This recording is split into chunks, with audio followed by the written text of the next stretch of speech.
Hello guys, welcome back to my channel Bansal biology. आज हमारा recent research के बारे में जानने का डे 7 है। So let's see about the research.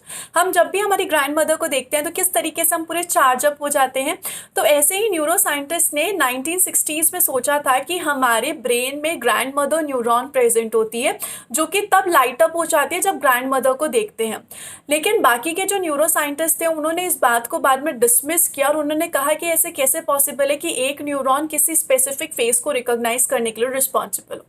लेकिन इतने सालों के बाद नई रिसर्च जो है आई है और उससे हम मान सकते हैं कि हाँ, ग्रैंड मदर न्यूरॉन एग्जिस्ट कर सकती है, मे बी एग्जिस्ट कर रही है।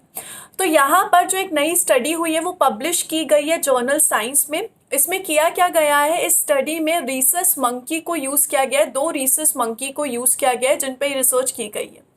इसमें 2 इलेक्ट्रोड लिए गए हैं जो कि ब्रेन में स्पेसिफिक रीजन पे प्लेस किए गए हैं, जिनमें से एक रीजन ऐसा है जो कि फेस रिकॉग्निशन के लिए रिस्पॉन्सिबल होता है।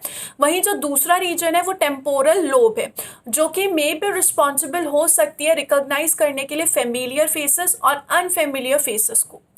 तो यहाँ पर इलेक्ट्रोड प्लेस की गई है ब्रेन में रीसस मंकी के, और उसके बाद इन रीसस मंकी को शो की गई है इमेजेस, फेमिलियर इमेजेस पे दिखाई गई है और अनफेमिलियर इमेजेस पे दिखाई गई है, बोथ मंकीज की एज वेल एज ह्यूमंस की।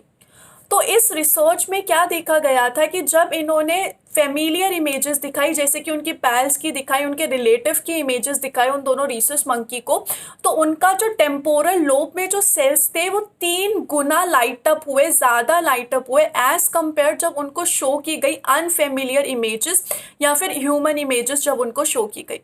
लेकिन जो दूसरा रीजन है जो कि सिर्फ रिकॉग्नाइज करता है फेसेस को, उसमें कुछ डिफरेंट नहीं था, वो सिर्फ और सिर्फ लाइट अप हुआ इन बोथ कंडीशन, जब हमने इमेजेस शो की फेमिलियर की एज वेल एज जब हमने इमेजेस शो की अनफेमिलियर की।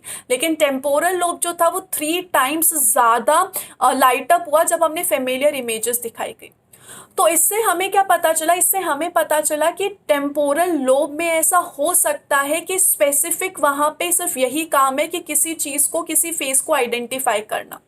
जबकि अगर हम अभी तक की हमारी न्यूरो साइंस से रिलेटेड जितनी भी विजडम है उसको अगर हम यूज़ करें तो अब तक यही माना गया कि ब्रेन में जितना भी होता है वहाँ पे कोऑर्डिनेशन चलता है ताकि हमारी जितनी भी इंफॉर्मेशन है उसको प्रोसेस कर सके।